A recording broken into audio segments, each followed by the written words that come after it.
میں نے کل بتایا تھا کہ حضرت رابعہ بصریہ رضی اللہ تعالیٰ عنہا جو ایک عورت ہے لیکن ان کی ذات اتنی بڑی ذات ہے کہ جن کے طواف کے لیے خود خانہ کعبہ تشریف لایا تھا، جن کی طواف کے لیے، جن کی زیارت کے لیے خود خانہ کعبہ آئے، تو آپ سوچیں وہ شخصیت کتنی بڑی شخصیت ہو سکتی ہے۔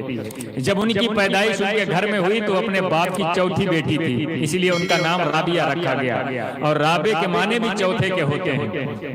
رابعہ بصریہ کی پیدائش ہوئی تو ان کے والد گرامی کو تھوڑی سی فکر لاحق ہوئی کہ اللہ چار بیٹیاں ہوں گئی، شادی کا کیسے انتظام ہوگا۔ ظاہر سی بات ہے یہ میرے نبی علیہ السلام کی برکت ہے، ان کے فرمان کی برکتیں ہیں کہ بیٹیاں گھر کی برکت ہوا کرتی ہیں، زینت ہوا کرتی ہیں۔ جب ان کے ساتھ یہ فکر لاحق ہوئی تو جب رات کی تنہائی میں وہ سوئے تو میرے نبی خواب میں تشریف لائے، اور تشریف لا کر کے انہوں نے فرمایا کہ جو امیر بصرہ ہے، جو بصرہ کا بادشاہ ہے، جو بصرہ کا والی ہے، اس کو ایک خط لکھو اور اس سے یہ کہو کہ تم نے جمعہ کے دن 400 درود پڑھنا تھا، تم نے نہیں پڑھا، بقیہ دن میں 200 درود پڑھا کرتے تھے، تم نے نہیں پڑھا ہے۔ خط لکھ کر کے اس کو بھیج دو اور اس سے کہو کہ اس پر جرمانہ ادا کرے۔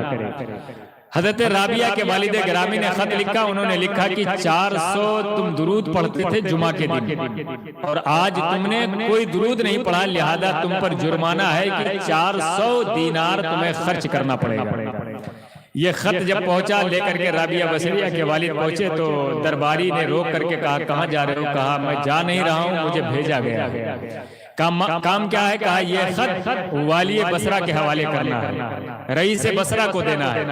کہا خط ہم پہنچا دیتے ہیں، آپ دروازے پر ٹھہر جاؤ۔ خط لے کر کے دربان اندر گیا، اور ظاہر سی بات ہے ہر دربان کا معاملہ وہی ہے، اس زمانے سے لے کے آج تک کا کہ چائے سے زیادہ جو ہے وہ کیتلی گرم ہوا کرتی ہے۔ وہ دربار لے کر کے پہنچ گیا، اندر جانے کے بعد خط کھولا گیا، اور خط پڑھنے والے بھی دوسرے ہوا کرتے تھے۔ خط پڑھنے والے نے خط پڑھا، اس میں لکھا تھا اے والی بصرہ تم جمعہ کے دن درود پڑھتے تھے، 400 مرتبہ پڑھتے تھے، تم نے ایک مرتبہ بھی نہیں پڑھا ہے، اس کا جرمانہ تمہیں ادا کرنا پڑے گا 450 دینار کی شکل میں۔ جب انہوں نے خط پڑھا تو ان کو افسوس بھی ہوا، حیرت بھی ہوئی کہ درود میں پڑھتا ہوں، میرا خاندان، میرا گھر والے، میری بیوی تک نہیں جانتی ہے، اس شخص کو کیسے پتا چلا کہ میں نے درود نہیں پڑھی؟ ان کو یہ حیرت ہوئی اس بات پر، اور حیرت کے بعد انہوں نے کہا لانے والا کون ہے؟ تو درباری نے بتایا کہ بصرہ کا کوئی غریب آدمی ہے، لے کر کے آیا، کہا اسے اندر بھیجا جائے۔ اس کو اندر بلایا گیا، وہ اندر گئے۔ اندر جانے کے بعد جب والی بصرہ نے سوال کیا کہ میں درود پڑھتا ہوں، میری بیوی کو نہیں پتا چلتا ہے، میرے خاندان، میرے گھر کے لوگ، بچے نہیں جانتے ہیں، تم کو کیسے پتا چلا کہ میں نے درود نہیں پڑھا؟ کہا مجھے بھی پتا نہیں تھا، یہ تو مجھے اللہ کے نبی نے بتایا۔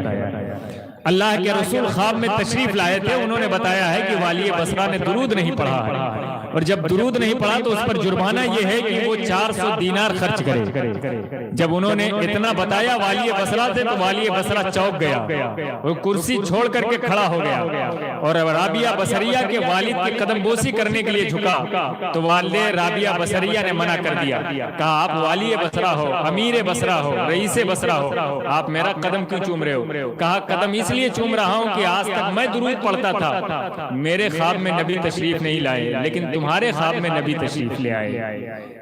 جب اتنا کہا تو اس کے بعد انہوں نے کہا یہ تو بہت بڑی بات ہے کہ نبی نے میرے لیے خرچ کرنے کے لیے کہا ہے۔ 400 دینار انہوں نے خرچ کیا۔ سب سے پہلے تو جو خط لے کر کے آئے انہیں 400 دینار دیا، اور پھر اس کے بعد 200 دینار غریبوں میں تقسیم کیا، پھر 200 دینار لے کر کے مدینہ پہنچ گئے، اور جب مدینہ پہنچے تو کہا آج مجھے یقین ہو گیا، آج تک میں درود پڑھتا تھا، مجھے پتا ہی نہیں تھا کہ میرے نبی میرا درود سنتے بھی ہیں کہ نہیں سنتے ہیں۔ آج تک مجھے یقین نہیں تھا، مجھے پتا نہیں تھا، یہ تو جانتا تھا، پڑھا تھا میں نے کہ درود نبی سنتے ہیں، لیکن کنفرم نہیں تھا، بالکل کوئی متحقق فیصلہ نہیں تھا، لیکن آج مجھے یقین ہو گیا کہ میرے نبی میرا ہر درود سنتے بھی ہیں اور مجھے پہچان بھی رہے ہیں۔ جب اتنا سنا تو اس کے دل کو یقین کی دنیا میں اس کا دل بدلا، اور اس نے پھر کثرت سے درود پڑھنا شروع کیا، اور رابعہ بصریہ کے والد نے اسی 400 دینار سے اپنی بیٹی کی شادی کی تھی جو ماں بقیہ بیٹی تھی، سمجھ رہے؟ باقی رابعہ بصریہ نے شادی ہی نہیں کیا تھا۔ کسی نے پوچھا تھا رابعہ بصریہ سے کہ آپ نے آج تک نکاح نہیں کیا، تو انہوں نے 3 چیزیں بتائی تھی، ان میں سے سب سے پہلی چیز انہوں نے کہا تھا اگر آپ مجھے اس چیز کی گارنٹی دے دیں کہ قیامت کے دن مجھے جنت مل جائے گی تو میں نکاح کروں۔ یہ گارنٹی آپ دیں کہ میں قیامت کے بعد میں حشر کے میدان میں چھوٹ جاؤں گی اور جنت مل جائے گی تو مجھے نکاح کرنے میں کوئی دشواری نہیں ہے۔ دوسری چیز انہوں نے کہا تھا قبر کی منزل میں مجھے عذاب نہ ہو، اس کی گارنٹی آپ دے دیں میں نکاح کروں گا۔ تو ظاہر سی بات ہے یہ گارنٹی کون دے گا؟ تیسری چیز انہوں نے کہا تھا کہ کیا یہ بھی گارنٹی ہے کہ میں بخشی ہوئی ہوں اور اللہ کی بارگاہ میں میں مقبول ہوں؟ تو انہوں نے کہا اس کا بھی مجھے پتہ نہیں۔ کہا جب پتہ نہیں ہے تو پھر آپ نکاح کے لیے فورس نہیں کر سکتے۔ باقی وہ رابعہ بصریہ تھی، ان کا معاملہ ہی الگ تھا، لیکن میں یہ کہوں گا آپ سے کہ درود ایک ایسی بابرکت چیز ہے جس کو پڑھنے کے بعد بڑی بڑی مصیبتیں ٹل جایا کرتی ہیں۔ تو لہذا آئیے نبی کی بارگاہ میں محبت سے درود شریف پڑھیں ہم لوگ۔ پڑھیے اللہم صلی علی سیدنا شفیعنا حبیبنا مولانا محمد بارک وسلم صلاۃ و سلام علیک یا رسول اللہ صلی اللہ تعالی علیہ وسلم۔ ایک بار اور میں آپ سے کہوں گا کہ اگر آپ کے زبان میں طاقت ہے تو اس زبان کی طاقت کا استعمال کریں، آپ کی آواز مستق آئے اور میں بھی گواہ ہو جاؤں، یہ علماء بھی گواہ ہو جائیں کہ آپ نے درود پڑھا۔ تھوڑی سی آواز بلند کریں، پڑھیں زور سے اللہم صلی علی سیدنا شفیعنا حبیبنا مولانا محمد بارک وسلم صلاۃ و سلام علیک یا رسول اللہ صلی اللہ تعالی علیہ وسلم۔ بہرحال آپ نے جیسے پڑھا وہ آپ کو مبارک ہو، اللہ تعالیٰ نیتوں کو جاننے والا ہے۔ انما الاعمال بالنیات، یہ حدیث پاک ہے۔ آئیے بڑے ادب اور محبت کے ساتھ اس کاروان محبت کو آگے لے چلتے ہوئے، یہ میری 10 سے 15 منٹ کی تقریر کا مقصد یہ تھا کہ آپ کے دل و دماغ میں درود کی برکت شامل ہو جائے۔ جب کوئی درود پڑھنے کے لیے کہے تو منہ بنا کے نہ بیٹھیں بلکہ درود پڑھنا شروع کر دیا کریں۔ آپ یہ سوچتے ہیں ہم نے دل میں پڑھ لیا ہے، ہم کیسے جانیں گے آپ نے دل میں پڑھ لیا ہے؟ کوئی دنیا کا مفتی فتویٰ نہیں دے سکتا ہے اگر آپ نے صرف دل میں کلمہ پڑھ لیا ہے۔ کوئی دنیا کا مفتی فتویٰ نہیں دے سکتا۔ آپ دل میں کلمہ پڑھنے کے لیے ہم نے کلمہ پڑھ لیا اور پھر اس کے بعد مولانا نصیر صاحب یا مولانا شاکر صاحب یا علماء کے پاس آئے کہیں بھیا میں نے کلمہ پڑھ لیا ہے، تو یہ پہلے کہیں گے کہ میرے سامنے پڑھ کے بتاؤ۔ اس لیے اقرار باللسان و تصدیق بالقلب، یہ دونوں شرط کلمے کی ہیں۔ تو آپ اقرار دل سے کریں، اظہار زبان سے کریں، تب ہمیں پتہ چلے گا کہ آپ کی محبت کا کیا جو ہے معیار ہے اور کیا انداز ہے۔ آئیے بڑے ادب کے ساتھ اعلیٰ حضرت کا ایک شعر پڑھتا ہوں اور سن کر کے سبحان اللہ کہہ لینا، آپ کی مرضی پر موقوف ہے۔ میں تو بڑے جلسے کر کے میں دیکھ چکا ہوں، لیکن سب سے زیادہ اگر کوئی قوم خاموش ہے تو وہ قوم یہی قوم ہے۔ بقیہ ہم چپ ہوئے تو لوگ بولنا شروع کر دیے، جب ہم بولتے تھے تو لوگ خاموش تھے۔ اپنی خاموشی اس طریقے سے نہ رکھیں کہ لوگ ہم پر بولنا شروع کر دیں۔ میں نعت رسول کا شعر اعلیٰ حضرت فرماتے ہیں کہ اٹھا دو پردہ دکھا دو چہرہ کہ نوری باری حجاب میں ہے۔ اٹھا دو پردہ دکھا دو چہرہ کہ نوری باری حجاب میں ہے۔ زمانہ تاریک ہو رہا ہے مہر کب سے نقاب میں ہے۔ زمانہ تاریک ہو رہا ہے مہر کب سے نقاب میں ہے۔ اور اعلیٰ حضرت دوسری نعت میں لکھتے ہیں رخ دن ہے یا مہر سما، یہ بھی نہیں وہ بھی نہیں۔ تھوڑا سے علماء کرام شامل ہو، اس لیے کہ آپ زیادہ سمجھتے ہیں، یہ کم سمجھتے ہیں۔ آپ سمجھ کر کے سبحان اللہ بولیں، یہ بغیر سمجھے سبحان اللہ کہیں گے۔ رخ دن ہے یا مہر سما، نبی کے اس چہرے کی تعریف اعلیٰ حضرت کرتے ہیں۔ رخ دن ہے یا مہر سما، یہ بھی نہیں وہ بھی نہیں۔ شب زلف یا مشک خطا، یہ بھی نہیں وہ بھی نہیں۔ شب زلف یا مشک خطا، یہ بھی نہیں وہ بھی نہیں۔ خورشید تھا کس زور پر کیا بڑھ کے چمکا تھا کمر۔ خورشید تھا کس زور پر کیا بڑھ کے چمکا تھا کمر۔ بے پردہ جب وہ رخ ہوا، یہ بھی نہیں وہ بھی نہیں۔ بے پردہ جب وہ رخ ہوا، یہ بھی نہیں وہ بھی نہیں۔ یہ بھی نہیں وہ بھی نہیں۔ بلبل نے گل ان کو کہا، قمری نے سروے جا فضا۔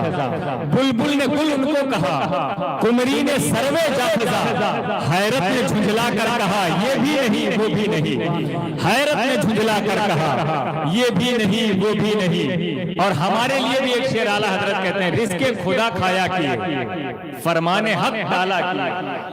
اللہ کا رزق کھاتے رہتے ہیں اور پھر اس کے بعد اللہ کے حکم کی تعمیل نہیں کرتے۔ خدا کو بھول گئے لوگ فکر روزی میں، خیال رزق ہے رزاق کا خیال نہیں۔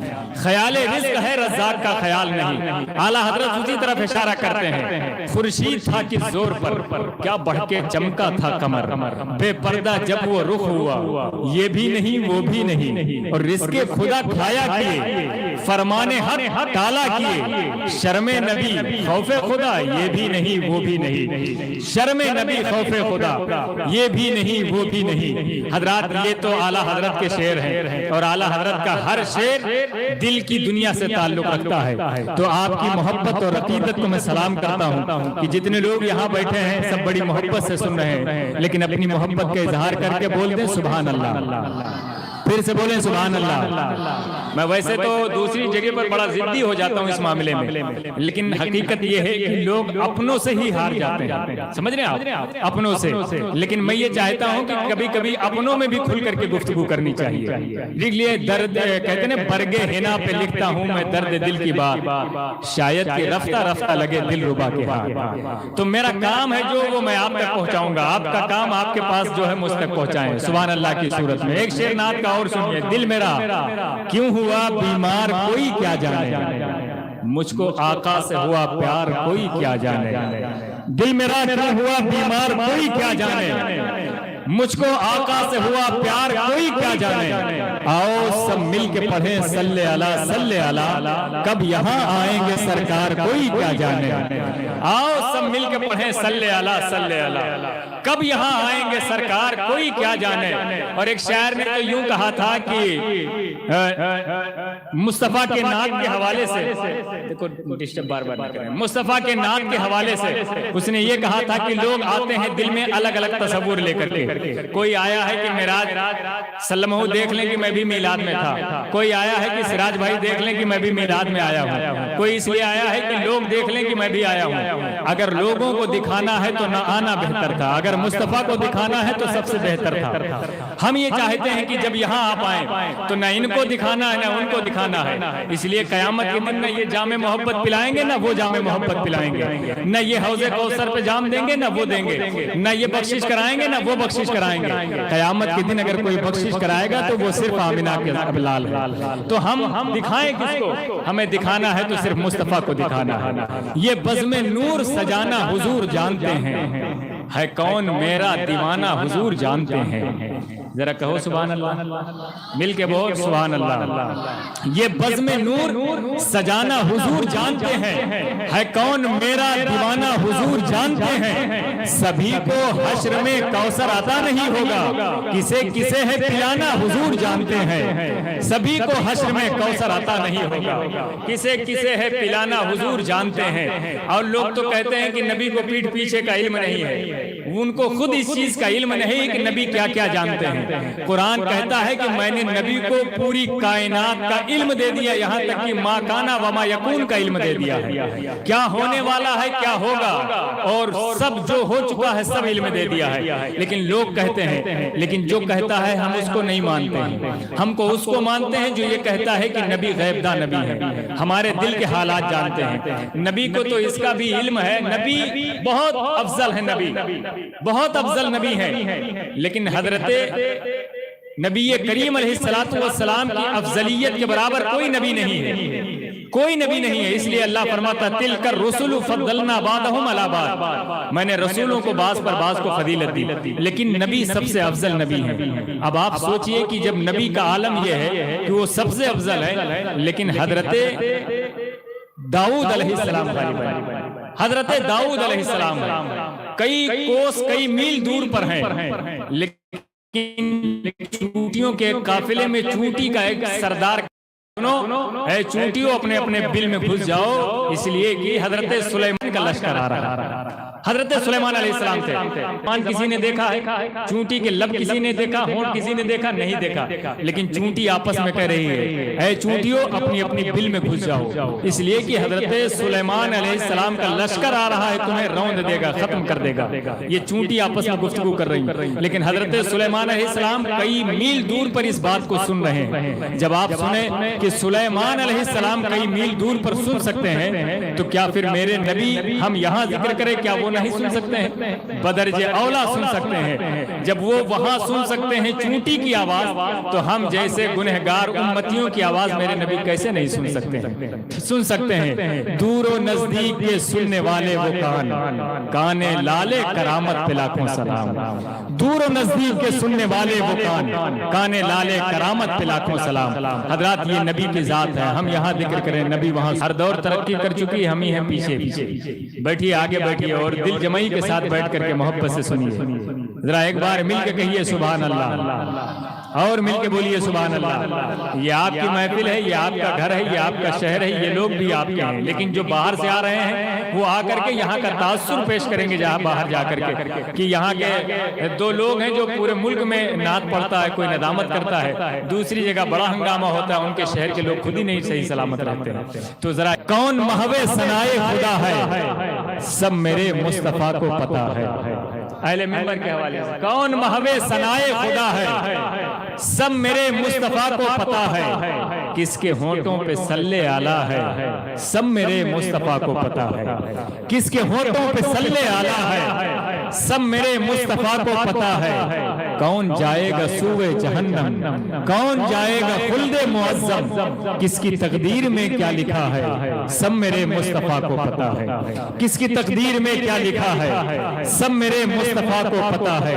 فتح مکہ کا منظر تو دیکھو، علم غیب پیمبر تو دیکھو، کون دشمن کہاں پر چھپا ہے، سب میرے مصطفیٰ کو پتا ہے۔ کون دشمن کہاں پر چھپا ہے، سب میرے مصطفیٰ کو پتا ہے۔